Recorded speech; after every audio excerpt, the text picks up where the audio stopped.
and welcome back to my channel. In today's video I'm going to be sharing with you what's in our morning basket for the last few weeks. This is kind of our summer, late summer morning basket, and the morning basket, if you haven't heard of it before, is basically just a gathering of resources, books, things that your children are interested in or themes that your children are interested in, just gathering together those resources and using it as a way of kind of gathering together and learning together. So it can be as simple as a couple of books, or you can be a bit more elaborate with it and put in phonics or maths or anything like that. So really, I mean, you can make whatever you want of it.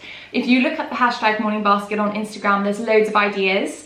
But for me, it really is just a way of working around a theme usually and just gently introducing learning to my children. I've got two little boys, one's 4, one's 2, and so everything kind of reflects that age group, that kind of younger years. Okay, so if you followed me for a while and you've watched some of my previous morning basket videos, you'll know that I love to really go deep on a specific theme or topic, like butterflies, for example, and I'll tend to kind of get all my resources around that theme. This summer has been slightly different, in all honesty. I find that with the weather being so much nicer, even though actually it has been raining a lot this summer, but with the longer days and the kind of draw to being outside more, I haven't felt the need to lean on the morning basket as much, that's for sure.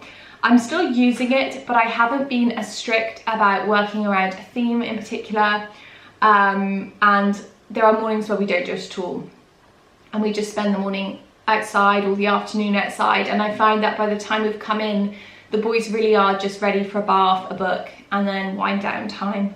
So I definitely have reduced the more specific learning things like the phonics and mathematics and that kind of thing out of this basket, because I just felt like there was no need for it really. I mean, obviously it's different for every child, but it's just with our rhythm of our day, I decided to go for a much more reduced morning basket. So if you want to look back on some of my other videos, you can get more inspiration for things like the phonics side of things. But today I'm just going to show you some of the books that we've been reading together. Most of these are books, there's a couple of flashcards, but everything is pretty hardy because we've been taking this basket outside and some of the books end up in the sandpit and things like that. So I didn't want to be too precious with my materials, and I didn't want to buy a load of beautiful resources that would end up getting a bit worn out with all the wear and tear outside.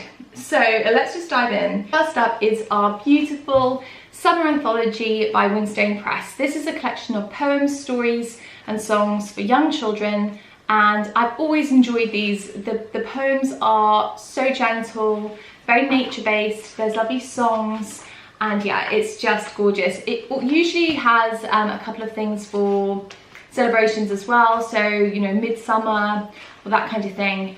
So these collections are fantastic. We love the whole year round series of these, they are brilliant. And I always include a recorder in my basket too, so I can play some of the songs in that. And eventually I will teach my kids to play a recorder because it's something I really enjoy doing, and yeah, I think my boys will probably enjoy it too. So next up is our Ladybird What to Look For in Summer. This is another beautiful series, and it's a new design from the old vintage ones that I think a lot of us grew up with. And what's nice about this is each page has an explanation about something that's specific to summer. So this is waterfalls, and then a really pretty illustration. There's Midsummer's Day, Swithin's Day, St. Swithin's Day, should I say? Sand and Shore. So really lovely. I find the illustrations in this really engaging, bright, but also very beautiful too. So a great addition by Ladybird Books, and really beautiful small companion that you can pop in a bag and bring outside and do a bit of gentle reading with your kids, and also something that can work for slightly older children too. So I said that we didn't really have a theme for our basket, but in fairness, now I'm looking through it again, I'm thinking actually there's a pretty strong theme in here, and it's a farm. We live on a farm, so it didn't feel like a theme. It felt like it was just kind of enforcing what we already have around us. But I guess this is actually quite farm themed in fairness. We have one of our favourite books in here, which is Little Old Farm Folk by Andrea Wisniewski. This is such a beautiful little book. I'm afraid it's been a bit well loved. It's got a gentle little sort of poem and the most beautiful folk illustrations in it. It's so beautiful. It's one of my favourite books that we've got. And I don't think I've showed it actually in any of my videos before, but I adore this book so much, and it really reminds me of me and my husband, and our kind of rhythm of our day too. And it's just beautiful. I love this so much. It would make a great gift actually to any baby or newborn or child's birthday. I think it's just so beautiful. So we read that quite a lot. That's what's in the basket. And then we've got a couple of slightly older farm books. We have Our Animal Friends by Alice and Martin Provenson. This is a great book. Its illustrations are so cool, and it goes through basically all the animals on the farm, and it gives you little descriptions of them. It's actually quite funny as well. And yeah, beautiful illustrations in it, and loads of lovely animals to explore. And it sort of tells you all about this Maple Hill farm and yeah, the animals that live there. This would also work again for a slightly older child that could read themselves, because like I say, it's quite engaging and funny. So I can imagine my boys loving this as they get older too. But at the moment, they just really enjoy me reading it to them and enjoy looking at the animals. We have Isabella Tree's When We Went Wild. This is kind of like a younger companion to Isabella's book, Wilding, which we discussed in my Patreon book club, which we did over Zoom. And this is just a lovely sort of book that kind of echoes all those ideas in the book. So it kind of tells the story of her journey with the farm and how they sort of went from, you know, very sort of like chemical heavy and all the animals were unhappy, and then they come up with a great idea and the animals end up all happy and sort of the farm rewilds basically. So and a lot about community as well in this. So a great book for teaching your children about healthy environments and how they can do that themselves, and yeah, a really nice companion to wilding and just beautiful. When I saw this, I thought, well, I'm gonna have to get this for my children because I enjoyed wilding so much. And yeah, it's fantastic. Moving on to Pigs by Gail Gibbons. We have pigs on the farm and my boys are obsessed with them. And we also love Gail Gibbons' books. And this one definitely did not disappoint. It's really good. It's an informative book, so each page has plenty of facts about pigs on it. And I have been the facts are fairly basic, but I have been making them a bit more simpler for the boys. Different breeds. And just, yeah, it goes on and on. Really brilliant, a great buy. I was so happy with this. And yeah, that's definitely one of the favourites out of the basket for sure. And then we have this beautiful book, which is The Farm That Feeds Us by Nancy Castellado. And this is all about a year in the life of an organic farm, and it is so beautiful. So you can see there, it just goes through all the different things you would see on a farm and do on a farm. There's a whole page there on summer, harvesting. It's really brilliant. Lots of interesting facts. Got our cows there, and the illustrations are incredible. This is so beautiful, and just so much. It's quite a thick book really. It's got quite a lot of information in it, and so really good find. We're really happy with this, and a nice addition to our basket. In a similar vein as the Farm Anatomy book by Julia Rothman. This is very similar to Nature Anatomy, if you've got that, and basically it goes through all sorts of things like building a barn, fencing, planting seeds. It's really brilliant. These series are so interesting. There's chickens, horses, yeah, really beautiful. And something that obviously an older child would love. We have just been really enjoying looking at the pictures and, you know, gentle discussions about various things. Beautiful machinery page Toby in particular loves machinery, so anything with a tractor or anything on it he's fascinated by. So yeah, a great addition. If you're doing any kind of farm study, I do recommend this. It is really good. And then I've also got a sticker book. This is Usborne Little Fur Stickers Farm.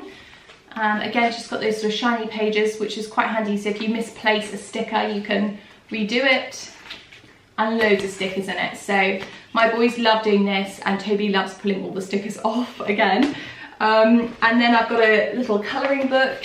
I really don't like colouring books. I find that, you know, I think they're a bit restrictive, but I find my boys really like colouring books, so I've kind of had to lean in to what they like, and hence the fun colouring book to kind of encourage them with their drawing. Even though I'm pretty artistic, my children aren't at all. Like, they, at the moment anyway, they really don't like colouring, so I have to think of ways around that, and colouring books are quite handy. They both kind of find it a little bit easier to get going if there's a colouring book. Okay, and then I've got another book. This is the Usborne Peep Inside the Farm. Toby got this for Christmas, for his birthday, I think, and they both love it. So it's got all the lovely flaps, really basic storyline, of course, because this is for a younger reader. And yeah, super cute, lots to look at, and our favourite is the farm shop page, which is just lovely. So it was a great book, and yeah, we read this a ton. Big inside book here, which is a beehive.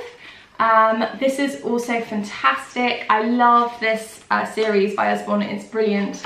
And this one has lots of really interesting facts about bees, and yeah, really, really good. It goes through the whole thing from pollination to the structure of the beehive, to swarms, to things you can make out of honey. Really brilliant, and another great read, and boys love both of those Peep Inside books. They're just spot on, perfect for their ages. And then I've got a couple, yeah, I've got a tree spotting guide, which I just like to bring out with us when we're on walks. It's got some of the different varieties, what their leaves look like and that kind of thing. These Usborne minis are very, very cheap. And then finally, I've got a couple of flashcards and then another little mini unit to show you. So the flashcards, I got mainly for Toby, but I thought they'd be quite interesting for both the boys. This one is more for Toby. It's My First Farm by DK. These are touch and feel cards, and they are very simple. So they've got things like sheepdog, pig and piglet, and then on the back there's some information like how to say that word in different languages, and some questions like what noise does a dog make, how many legs does a pig have, what work does the dog do on the farm, that kind of thing. Sorry, I'll show you the right side of them. And then there's a nice little texture to feel on them. So these I got really as a kind of discussion thing, so the boys can look at them. For Toby, he's learning words, so this is quite useful for Toby. Obviously Rupert would know all these, but then there's all these little conversation starters and a bit of language study as well. So those have been really fun, simple, and a nice tie-in with the farm books that we've got.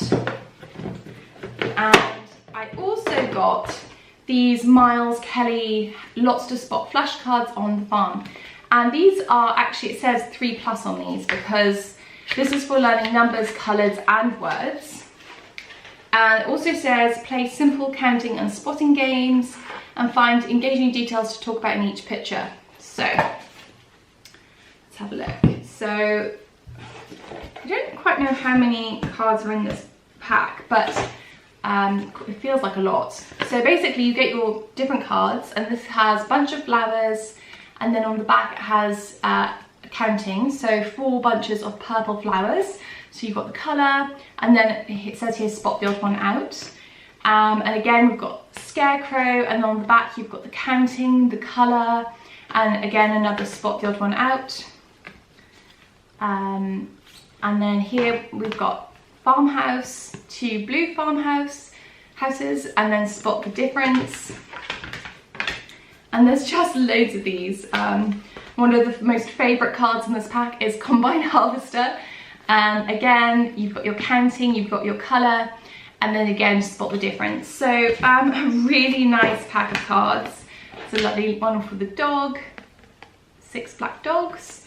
And yeah, there's just absolutely tons. I have a feeling there's 24 cards in here, and we did count them once, but yeah, really lovely, and so much better than I thought they were going to be. The quality is fantastic. They're really thick cards, so they're very, very hard to bend. And yeah, like I said, there's the colour, there's the counting, and then there's also spot the difference, which is quite fun as well. So obviously, if I had to pick one set of these flashcards, I would definitely go for the Miles Kelly one. I highly recommend this, actually. I think it's a brilliant set of flashcards if you've got a farm crazy child. They're really engaging, they're beautifully done, and also they're lovely and matte, which I like. The DK ones are very cute, and I think these would work well for a very young toddler or even a baby. But we've really enjoyed them, and like I said, they're a good little conversation starter. So if you couldn't find the Miles Kelly ones, you could always go for those. But I think you can pick these up incredibly cheaply. I think we got ours for like £4 or something, and they are very much worth that. Really, really good find. So the last little bundle of books I have are all themed around Fireflies, which has been a lovely sort of summer mini unit to study. The reason we chose Fireflies were because we subscribed to the Kiwi box. I'll link that below, which is kind of like a STEM inspired box for children. It's really good. We have the sort of toddler age group one, and there was a whole box all about animals that glow, and there was lots of firefly activities in there. So that's why we have Firefly books, but it's worked so well for summer, and the boys have absolutely loved learning about fireflies, so it's been such fun. I've got 3 books to show you. The first one is It's a Firefly Night by Diane Ochiltree. I'll link everything below as usual. And this is a sweet little story of this little girl, and she's on the hunt for fireflies. There's some counting in this, which is lovely. Just like a super sweet story, lovely illustrations, and yeah, really, really gorgeous. And then we also have Firefly Home, and this is a sort of interactive book, which is quite fun. So you have to do things like wave at the firefly, and you turn the page to help her get on her way and things like that. And it's really been such a hit, actually. Both the boys have really enjoyed this interactive style book, and I've really enjoyed reading it to them, so that's been quite sweet. And then we also have Eric Carle's The Very Lonely Firefly, which is brilliant. I've read this so many times now, I just know it off by heart by now. A very simple story about a firefly looking for his friends, and he sees all these different lights. I'll just skip through, and then at the end he finds all his firefly friends, and as you can see, it actually lights up at the back, which is really cute. So yeah, that is everything now. That's everything in our basket. And yeah, they're all the books that we've been reading over the last few months, really in July, and we'll carry on reading these through August. When we hit September, I'll be having a more structured morning basket, where I'll be more focused on things like phonics and counting and all that kind of stuff, and probably working again with the Exploring Nature with Children curriculum, and weaving our kind of routine with our morning basket around that. So yeah, I hope you enjoyed this video. If you did, give it a thumbs up, leave a comment, and don't forget to subscribe. And of course, remember to go and check out the Patreon community over on patreon.com/Becky O'Cole. I have a monthly vlog as well as a monthly seasonal catch-up on Zoom, where we discuss everything slow living and how to live in tune with the seasons. So yes, do go check that out if you would like to support the channel and also access loads of great content. Thank you so much for watching, and I'll be back soon with another video. Thanks, bye guys.